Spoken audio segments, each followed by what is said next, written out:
Um celular na mão e uma descarga de dopamina no cérebro.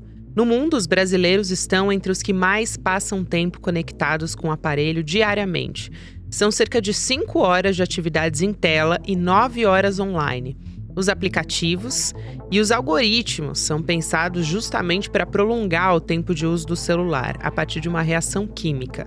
Seja no Instagram, no TikTok, vídeos curtos oferecem pequenas doses de prazer, estimulando o nosso cérebro a buscar mais imagens de forma incessante, prolongada. O uso excessivo do celular já desponta como um vício enraizado das novas gerações, reduzindo a motivação para atividades diárias, diminuindo o foco no trabalho, gerando comportamentos como compulsão, ansiedade, insônia, isolamento. Preocupados com esse cenário, um grupo de ativistas e engenheiros eletrônicos estão usando o sistema contra ele mesmo. Criaram uma série de aplicativos que cronometram e até bloqueiam o acesso a plataformas a partir de um determinado tempo pré-programado pelo usuário. A ideia é criar pausas digitais e alertar o usuário do tempo gasto em tela, criando uma disciplina e recondicionando o cérebro para um uso moderado do celular. Quinta-feira, 19 de fevereiro de 2026. Sou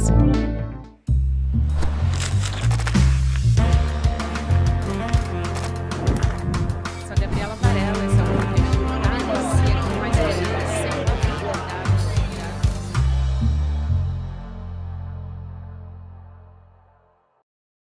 Olá, seja muito bem-vindo, seja muito bem-vinda. Está começando mais um videocast em detalhes. Aqui de segunda a sexta-feira a gente analisa uma temática, uma notícia importante do momento. Hoje a minha convidada é psicanalista, documentarista, socióloga, é a Ingrid Gerolimic, que fazia um tempo que não aparecia aqui no Em Detalhes. Eu estava com saudades. Bem-vinda mais uma vez, querida.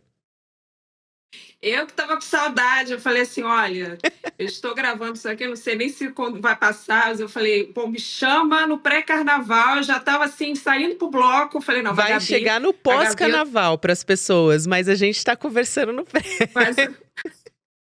E eu falei assim, não, uma Gabi, pedido da Gabi, uma hora eu volto, não tem problema. Aí voltei para casa, ainda tô com umas purpurinas, mentira. Mas eu tô assim, muito feliz de estar aqui com você, porque eu tava com saudade também, saudade do programa, que é maravilhoso, saudade de você, minha amiga. E para trazer esse tema aí, que é super importante, né? Você sempre trazendo os temas mais importantes aí do momento. Quando eu vi, Ingrid, essa discussão e também essa percepção de diversas reportagens trazendo o uso dos celulares, como as pessoas estão fazendo agora um movimento para tentar diminuir esse uso. Eu pensei na hora, falei, não, vou ter que conversar com a Ingrid sobre isso, porque é quase que um contrassenso. Parece que a gente está usando tecnologia para salvar a gente da tecnologia. Então, são aplicativos, Opal, Jomo, enfim.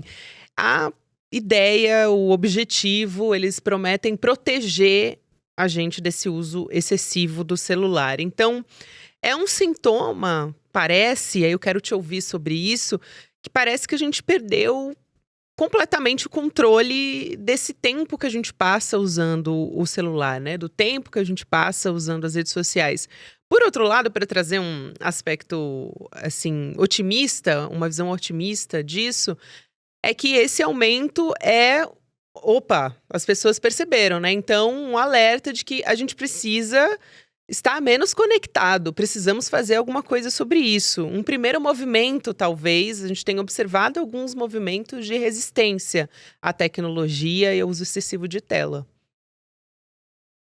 Não, é verdade, assim, eu acho que eu falo isso por mim, porque eu sinto também, eu tenho, inclusive, uso um dos aplicativos, não preciso dizer qual, não é para fazer propaganda, mas eu acho que é importante a gente pensar em maneiras de lidar com esse uso excessivo das telas, que acho que quando você fala, você até falou, né, a gente usa a tecnologia para se livrar de um problema criado pela própria tecnologia, e que eu acho que a gente vai além nisso, porque não é só a tecnologia, mas é nas mãos de quem está a tecnologia, né? A que interesse serve essa tecnologia? A tecnologia é importante, assim como a ciência, enfim, para vários pontos, várias questões da nossa vida, mas o problema é quando esse uso da tecnologia é utilizado justamente por uma certa estrutura de poder no capitalismo, que é para fazer com que a gente esteja cada vez mais dentro dessas telas, cada vez mais desatentos a partir né, desse tempo que a gente usa nas telas. Então, a gente acorda de manhã, muitas vezes já pega o celular,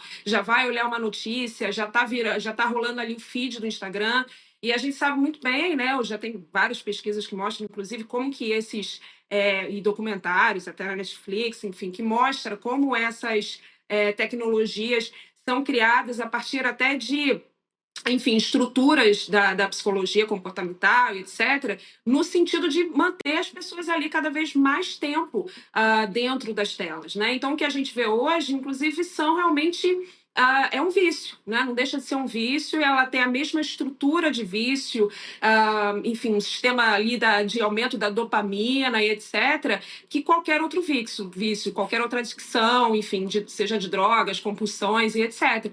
Então a gente vai vendo que essa estrutura é a mesma, né? E a gente muitas vezes trata isso com uma certa banalização, ou seja, não é tratado como vício, da mesma maneira como a gente vê nas drogas ilícitas, etc. e tal, mas a maneira como isso funciona dentro do cérebro é a mesma, né? E traz consequências. A gente vai vendo essas consequências no próprio consultório, na vida em geral, as pessoas cada vez mais ansiosas, deprimidas, porque sim, a depressão tem uma relação com isso, né? Quando você vai buscando cada vez mais um prazer que é muito efêmero, é muito rápido, e quanto mais você vai ativando esse circuito dopaminérgico, mais você vai precisando disso sendo ativado o tempo todo, e esse circuito ele vai sendo ativado pelas curtidas, né, os likes, enfim, comentários, aceitação nas redes, tudo isso atinge, né? Ela ativa uma certa estrutura no nosso cérebro que é o mesmo do vício em geral, do vício nas drogas, etc. e tal. Então, quanto mais você tem, mais você quer, mais você usa e mais rápido passa.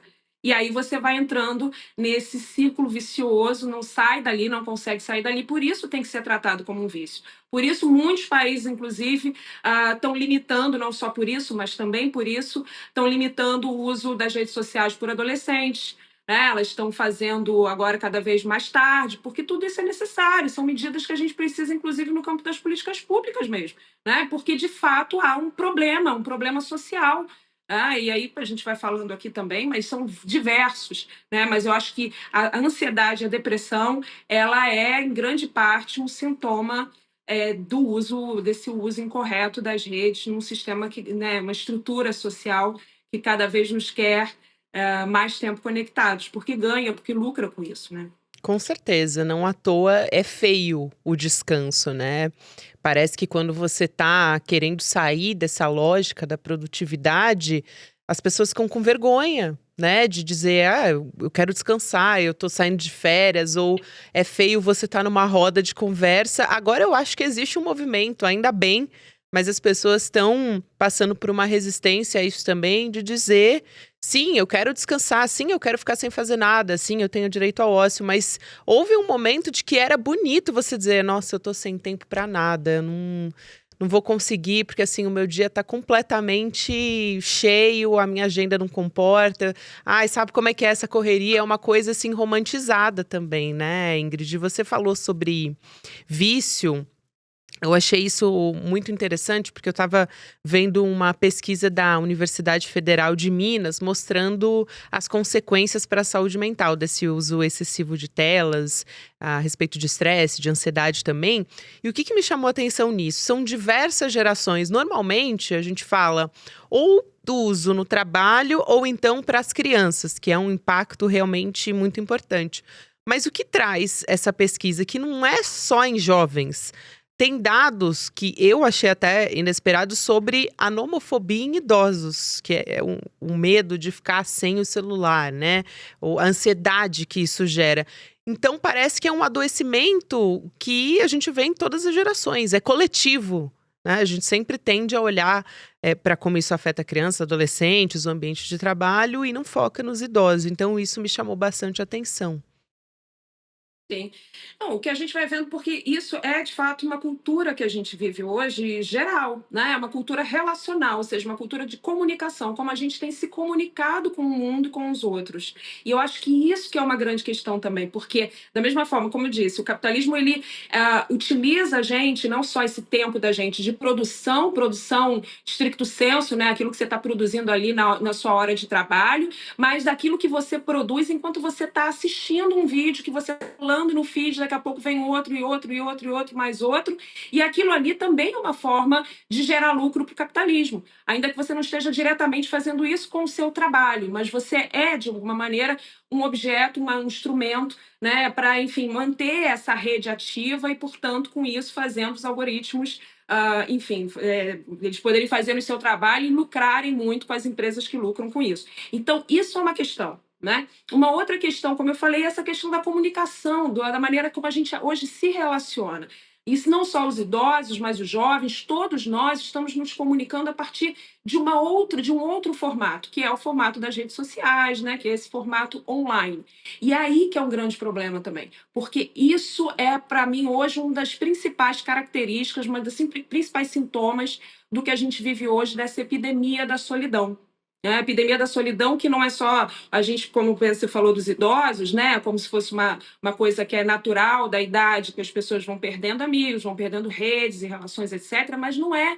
A solidão hoje, ela é o reflexo da maneira como a gente se relaciona, ou não se relaciona. Né, ou se relaciona nas redes, a gente está perdendo a capacidade, enfim, de dar atenção às coisas, de elaborar as coisas. A gente precisa de tempo para elaborar, e na comunicação e na maneira como a gente se relaciona, é necessário tempo para elaborar aquilo que o outro está dizendo para a gente, né, e etc. e tal. E a gente não tem esse tempo mais. A gente está vivendo hoje na economia da desatenção, né? Desatenção total. E o que a desatenção gera? Alienação. Quanto mais desatentos, né, mais a gente vai ficando alienado e mais a gente vai perdendo a capacidade de efetivamente se relacionar, de ouvir, de ter uma escuta empática, de respeitar as diferenças. Então, eu acho que essa é uma grande questão humanitária mesmo, né? Uma questão de todos nós. E aí entra os idosos, por exemplo, também estão nessa, porque estão se relacionando dentro do celular.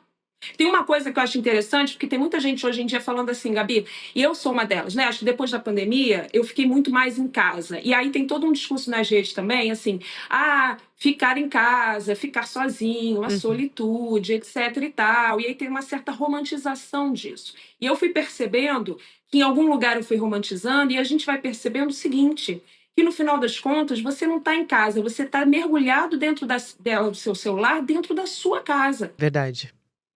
E aí isso vai fazendo com que cada vez, porque tem aquele discurso do bateria social, né? Tô sem bateria social, e eu estava repetindo isso muitas vezes, e aí eu tive que olhar para isso e falar assim, não, eu preciso mudar esse negócio, né? Eu falo sobre amizade, eu falo sobre relações, eu falo sobre a importância, porque eu acredito de fato nisso, e eu tô muitas vezes cansada, às vezes, de uma conversa, mesmo que eu ame aquela pessoa com quem eu vá, me convida para alguma coisa, mas às vezes eu estou simplesmente cansada.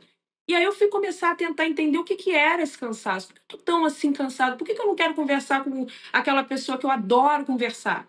Porque a gente fica tanto tempo nas telas, a gente fica tanto tempo e é tanto tempo saindo de uma coisa muito rápida para outra muito rápida. Então a gente vai perdendo a capacidade de ter atenção e, com isso, perdendo a capacidade de ter interesse pelas coisas. A gente vai perdendo, com isso, o interesse pelos outros, o interesse pelas histórias, porque toda história tem que ser passada em 30 segundos. Daqui a pouco, 15, né?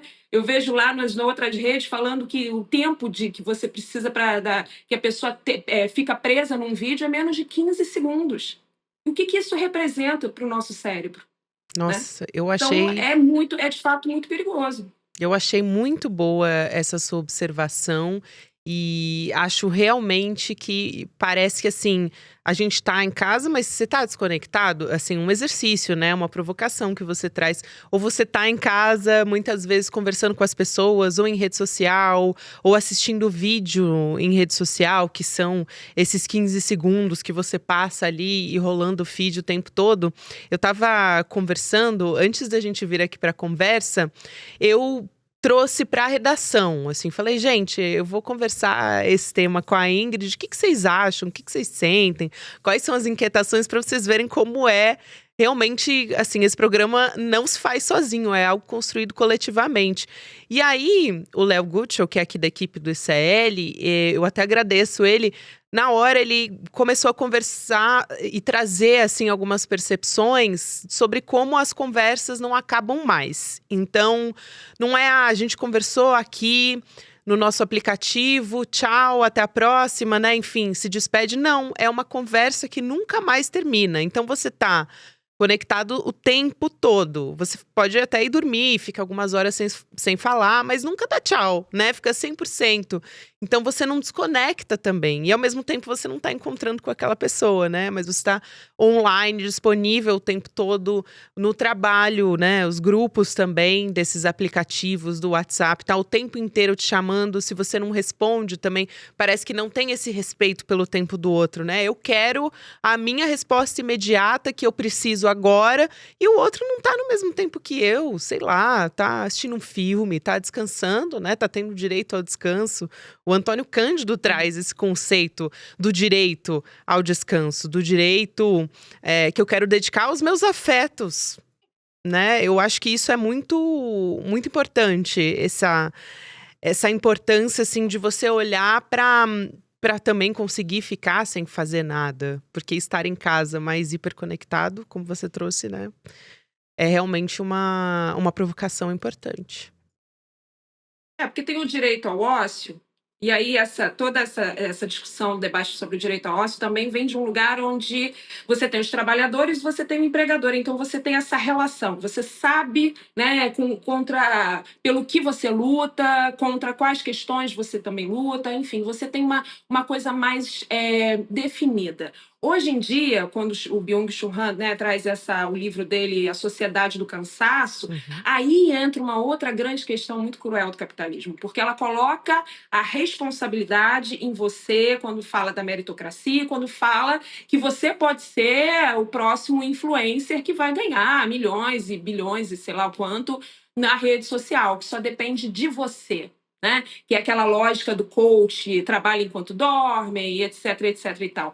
Ou seja, então é mais uma responsabilidade, porque se antes as pessoas se organizavam, né, em sindicatos, sei lá, em torno de lutas coletivas, porque elas entendiam que tinha alguém que as oprimia, ou tinha, né, enfim, uma estrutura que não estava correta, hoje não, porque hoje é você contra você mesmo.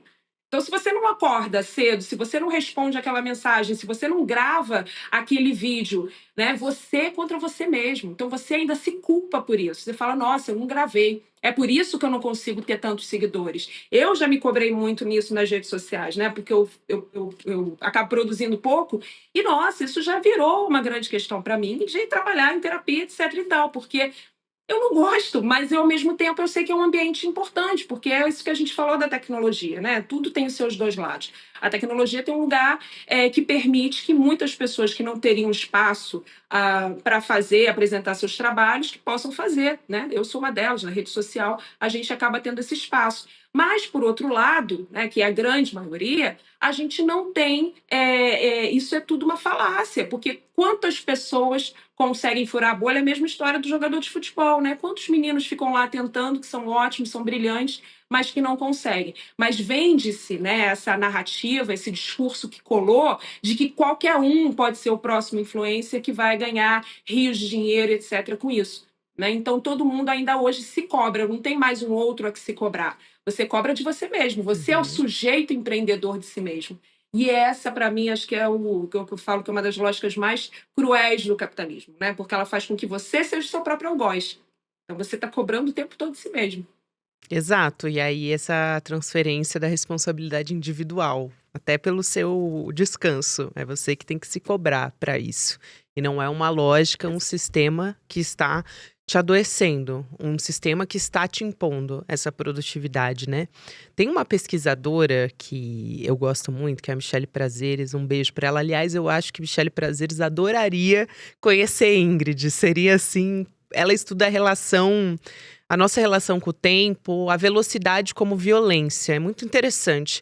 E ela utilizou um termo em um desses artigos que ela escreveu, cronomeritocracia, para dizer que desacelerar hoje é um privilégio de classe. Então ela fala, por exemplo, que esse arrasta para cima, que a gente estava conversando aqui, né, Ingrid, a cada 2 segundos ali, o tempo inteiro, a gente está treinando o nosso corpo para funcionar como máquina, no fim das contas. Alguns dos conceitos que ela traz.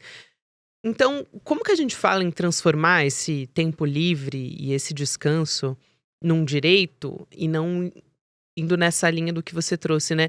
E não numa escolha individual, porque também a escolha individual, já que a gente está falando de classe e de privilégio, é para quem pode pagar também, né? Quem que tem direito a isso?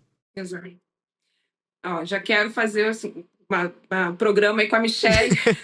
A gente pode combinar, só combinar. Eu Amei. quero conhecer a Michelle também. Acho que esse é o tema da nossa geração, é o tema desse momento que a gente está vivendo, né? Então, eu acho que é fundamental. Se a gente não tratar isso de uma maneira mais política, né, a gente vai estar falando, enfim, vai estar enxugando gelo, porque a grande questão dos nossos tempos é justamente o fato de que a gente não tem tempo. Que o capitalismo ele é criado de tal maneira que, nesse momento agora que a gente está vivendo, ele cria para a gente um universo onde o nosso tempo é todo dedicado às telas, seja a gente produzindo, porque, enfim, é a tal dessa cultura do influencer, etc e tal. Então, hoje, uma pessoa que faz, sei lá, medicina, um médico não pode ser só médico, ele tem que ter um perfil na rede social e por aí vai. Todas as profissões hoje, você não pode atuar somente pela sua profissão, você tem que ser marqueteiro, você tem que fazer, né, enfim, ser uma boa pessoa que se venda na rede social. Sem isso, você não consegue ter sucesso. Então, isso é uma questão, né? Todo mundo hoje, isso está implicado na vida de todo mundo. Agora, quando a gente vai trazer isso justamente para as classes mais pobres, para as classes trabalhadoras, para aqueles que precisam, enfim, no final do mês ali, sustentar toda uma existência a partir de todas as dificuldades materiais que a gente tem em um país, por exemplo, como o Brasil, aí a coisa é muito mais complicada, aí a coisa fica muito mais difícil, porque a gente está falando aqui de um direito que sequer é tratado como direito, que é o direito ao tempo, que é o direito ao ócio, né? Então, quando a gente fala, por exemplo, eu falo muito sobre a gente sair da rede, ficar no offline, mas quem tem esse tempo? Né? Quando a gente fala, por exemplo, de ficar em casa, mas quem tem esse tempo de ficar em casa quando tem rotinas exaustivas o tempo todo? Então, muitas vezes acaba sendo nesse lugar que a pessoa acredita que tenha o descanso dela, que de fato não é o descanso, porque ela está trabalhando para o capitalismo sem ela própria saber. Porque quando você está consumindo coisas na rede social, consumindo conteúdo, você está trabalhando para esse sistema também, Exatamente. ainda que você não saiba. Né? Então, essa também é uma forma que o capitalismo encontrou, que eu acho que, enfim, né? Quando a gente fala do cruel, mas ao mesmo tempo o capitalismo tem essa capacidade de se moldar e transformar tudo em lucro, né? Tudo em valor. Então ele pega até o tempo de descanso, que a pessoa está ali olhando um videozinho para desopilar, acreditando que ela está ali, né, só uma coisa prazerosa, mas no fundo ela está trabalhando para esse algoritmo, ela está trabalhando para essa estrutura que é extremamente permissiva, né? E aí com esse trabalhador você faz o quê? Desse trabalhador que vai ficando deprimido, que vai ficando ansioso, você medica. E aí você não cria medidas de fato, você simplesmente medica. Então a gente vive com isso um paralelo que é da sociedade da medicalização, né? A medicalização da vida. Então, um trabalhador que não está produzindo porque está gerando uma geração de pessoas deprimidas, a gente já viu aí pela OMS que um dos maiores fatores de adoecimento no trabalho é a depressão, né? A depressão é a doença, hoje é uma epidemia global de depressão. Você vai lá e medica, porque aí você mantém esse trabalhador, enfim, funcionando ali dentro da engrenagem, nada muda, né? Com certeza. Então, eu acho que Pode concluir. Não, então eu acho que é essa grande mola. A gente precisa, obviamente, pensar isso em termos de política pública, que é fundamental, como sempre, né? A gente garantir a regulação das redes sociais, tudo isso está relacionado. Não dá para falar hoje sobre saúde mental das pessoas sem a gente falar, por exemplo, sobre regulação das redes. Mas a quem interessa, né? A gente já viu tudo que aconteceu aí quando se tentou regular as redes no Congresso, as forças, né, das Big Techs e como elas atuaram aqui para evitar isso, como elas continuam trabalhando para evitar isso no mundo inteiro, né? Então não é à toa. Mas não há como se falar em epidemia de depressão, epidemia de ansiedade, política pública, né, para tratar essa questão, sem falar, por exemplo, em regulação de rede. Alguém quer falar sobre regulação? Claro que não, as Big Techs não interessam, né? E também a gente tem, junto a isso, né, discussão sobre o fim da escala 6x1, em paralelo, uma pejotização. E aí você entra numa lógica, né, que muitos trabalhadores tendo que trabalhar, sei lá, quantas horas por dia para conseguir sobreviver, não consegue parar, não consegue ter direito ao descanso, porque também é o tal do empreendedor de si mesmo.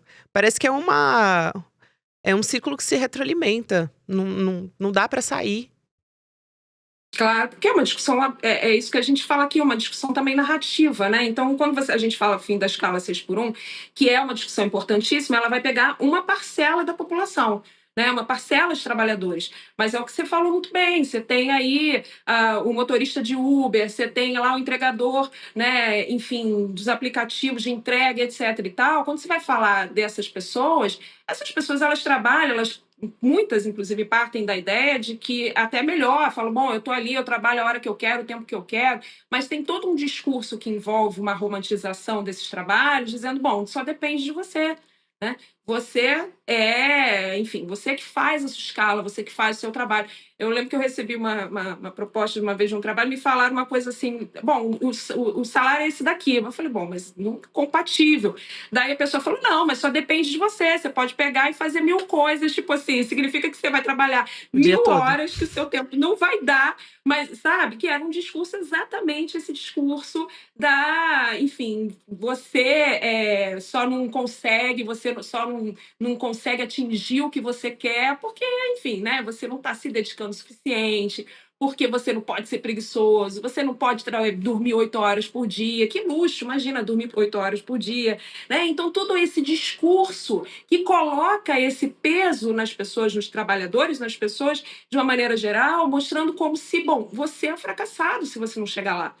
Não tem ninguém que te impede de atingir o sucesso, a não ser você mesma. Né? Então, a gente tem livros e mais livros da psicologia positiva e etc e tal, né, estadunidense, que vende essa lógica. Então, ali está tudo interligado. Obrigada, minha querida. Um beijo enorme para você. Bora. Beijo, meu amor. Até mais.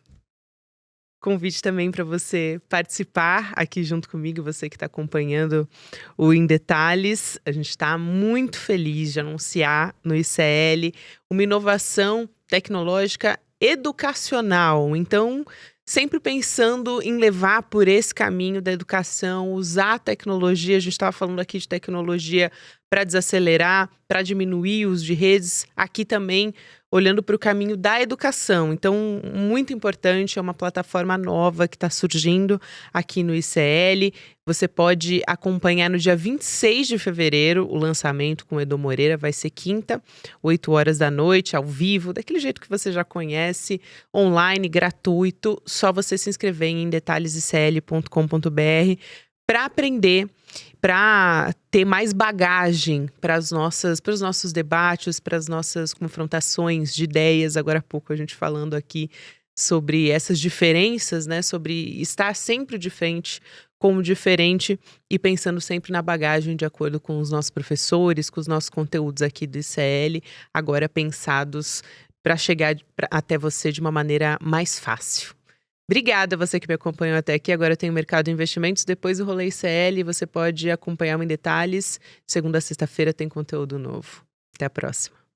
Visualiza aqui a situação. Você está no encontro da família, você está na mesa do bar com os amigos da escola ou da faculdade e de repente surge um daqueles temas polêmicos. E aí você está lá do outro lado, a tia do Zap, o cara da extrema direita, não sei o quê, e começa a argumentar do lado dele, você puxa os seus argumentos, a discussão começa a elevar ali o tom, a temperatura, e você precisa de uma grande cartada para inquestionavelmente ganhar aquela discussão. Pois é, o ICL criou uma ferramenta que vai te dar esse superpoder.